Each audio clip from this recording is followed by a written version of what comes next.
My first year, I was in my intro biology class, and it was taught by Dr. Carrie McFarland, and it was 2 weeks into class. She asked a question, and no one seemed to be answering it, and within about 30, 40 seconds, she called on my name, and I thought, oh wow, that's amazing that in a class of 50 people that she already knows my name.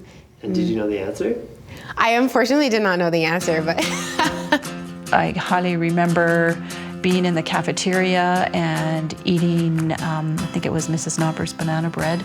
I do recall the girls' hockey team borrowing some of the guys' hockey gear and then returning them sprayed with perfume or deodorant or whatever. I remember really distinctly, it was during the national anthem, and they had the ACAC painted on the court, and that's where we were standing, and just sort of standing on it and having that moment of like, here it is. I'm really playing here. We come from England, no family here, we'd never heard of Edmonton.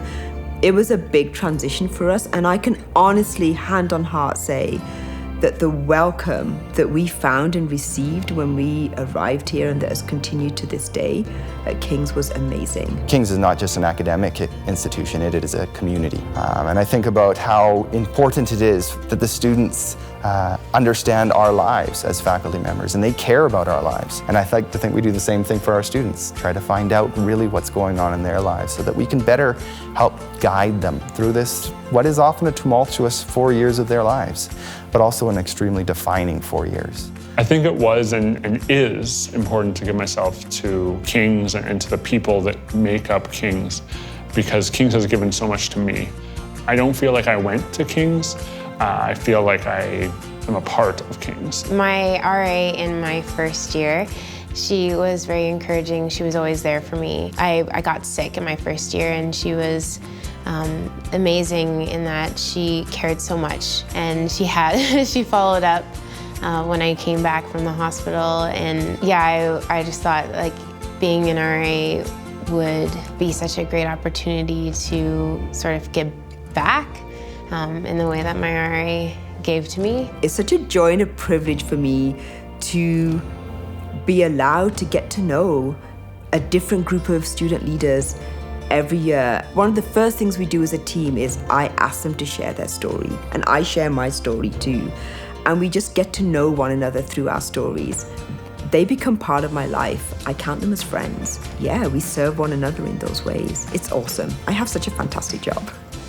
My dad was somebody who started very early on with getting King's up and running. And at that point, there wasn't any Christian university or college in Western Canada that I recall. And so I think that was part of the vision of a lot of these people, including my dad, was to get this started.